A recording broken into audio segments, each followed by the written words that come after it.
In America, youth ages 15 to 24 who identify as lesbian, gay, bisexual, transgender, and/or queer are 120% more likely to experience homelessness than their non-LGBTQ peers. Of the 1.6 million youth that are homeless each year, up to 40% are LGBTQ, meaning around 640,000 queer teens and young adults are left to seek shelter and other resources on their own. I recently sat down with Don Knight-Powell, a 22-year-old resident of Essex County, to recount his story of trauma and triumph as a gay black man finding his way home. Thank you for being here. I want to say thank you so much for having me. It's my pleasure. So Don, tell us a little bit about your background. I was adopted at the age of 3 by two, at the time, wonderful Jamaican parents. They had a son who, they couldn't have a kid anymore, so they wanted to adopt, and that's when they came upon me. Prior to that, I was in many adoption homes until I came upon this family. Growing up with this adopted family, obviously things were very different for me, being that everyone in my family didn't look like me, didn't sound like me because, they were Jamaican. I wasn't really able to be myself. I didn't really know what gay, which is what I identify as, or LGBTQ was. When did you realize that you were attracted to other boys, and how difficult was it for you to be comfortable given the culture within your home? I think I just always knew. But like I said, I didn't know what the term gay was. So I probably did gay things as a child. My mom would be like, "What are you doing? You don't do that." She would say that all the time, from 5, 6 years old, 7, all the way up. And anything I did that was even more extreme, like looking at pictures of boys, on the internet, I'd be grounded, or I'd lose privileges, or, I would get a long lecture on, why are you doing this? Boys don't do this, blah, blah, blah. Never came out, never said I liked boys at the time. They just found these things, assumed they were mine, never said it was mine. And I got grounded for these things. And, growing up like that, you don't really feel comfortable in society growing up as a kid, being yourself. And I never really got to figure out until I, had my first actual sexual experience. While there are several factors that can lead to LGBTQ youth homelessness, the main cause is family rejection, as reported by the National Coalition for the Homeless. Coming out is a monumental moment, and for some, it can come with a sigh of relief when it is done of one's own volition. Knight-Powell says that his family's conservative values oftentimes made him feel uncomfortable, and their reaction to this discovery ultimately played a major role in his displacement. At this point, you're 18 and legally able to make some pretty heavy decisions. What prompted you to confirm your parents' assumption that you were gay? That probably where I would say the big story for me begins, because at that time I did everything right. Graduated high school, had a job, 2 jobs actually, and I had purchased a vehicle at the time when I did come out. I came back home from work. It was late, and my mother presumed that I was doing homoerotic things, just doing more things of men do with men, you know what I mean? Things she wouldn't think that's right in her culture.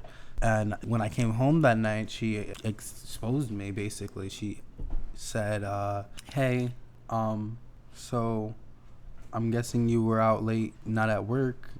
Are you hanging out with boys? Because if you are, you can't live in this house.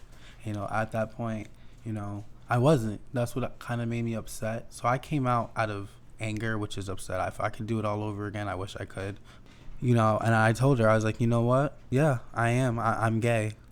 I like men. It just came out of me. It wasn't even me who wanted to say it. It was just like, it was the momentum that took over. Was there any backlash? Well, it was painful. I mean, she literally said, you need to leave this house now. We tussled, we fought. There was, things thrown.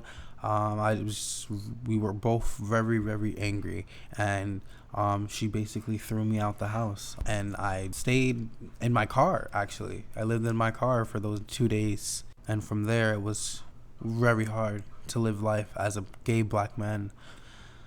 I can only imagine how that made you feel. Where did you go from there?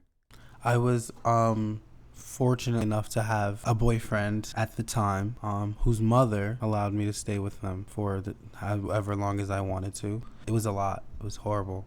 We actually moved 3 times. I stayed with them for a whole year, and they moved 3 times. I knew that this wasn't life. Like, me living in a small room in somebody's house, like, that's not what I wanted for myself.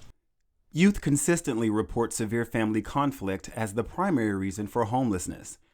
After being forced out of his home and enduring a troubled stint at his boyfriend's house, Don shares his experiences while staying at a local homeless shelter for LGBTQ youth.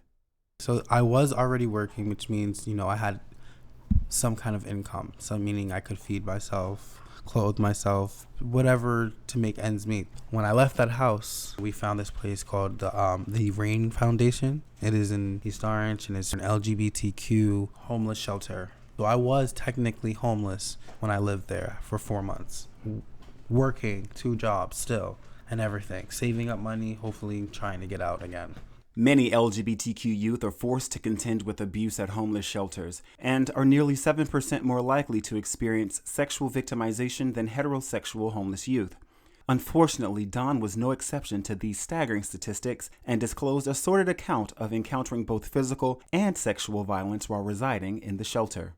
A lot of people definitely, would tease me, make fun of me, even though they were part of the LGBT community. I got into fights there. I got into arguments, thinking that, oh my God, this is my family. I'm going to be safe here. That's going to be great.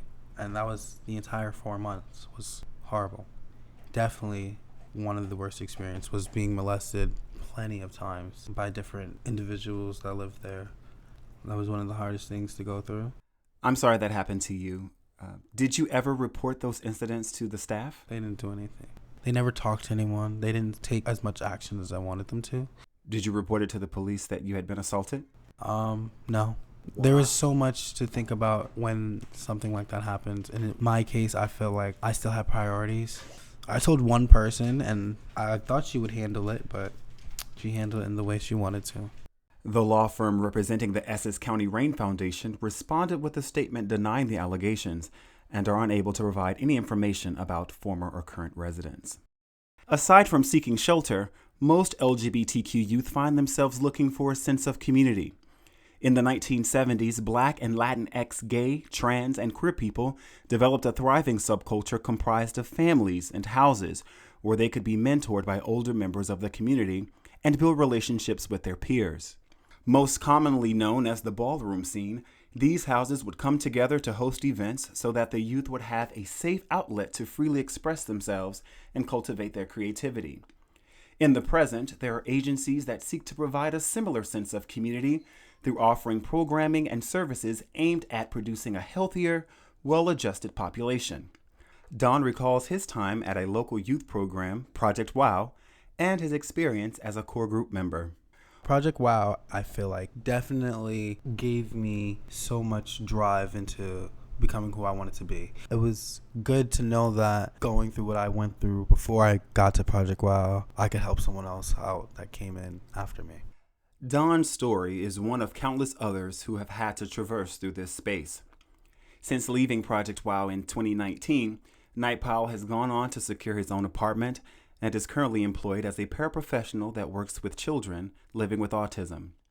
He gives credit to the service providers and mentors he found in Essex County for guiding him into a new chapter of freedom and safety. He also left these encouraging words for other teens who may find themselves displaced. Learn about your community. Start becoming comfortable in things that you really like first, and then gradually become comfortable in doing next level things for yourself that you wouldn't normally be comfortable in. Surround yourself with the most brightest, humble, inspired, lovable people that you can. Family, people who will be there for you no matter what. Always remember to love yourself, be yourself. It is okay, and be true to who you are, and you can do anything. I am definitely a witness to this. You can do anything you want if you put your mind to it. The National Alliance to End Homelessness reports that a national shortage of youth shelters and housing programs result in many youth being denied assistance, and that an increased appropriation from $103 to $140 million for the Runaway and Homeless Youth Act could help nearly 7,000 more residential services and 200,000 homeless youth with crisis intervention. I'm Alonzo Blalock for the Newark News and Story Collaborative at WBGO.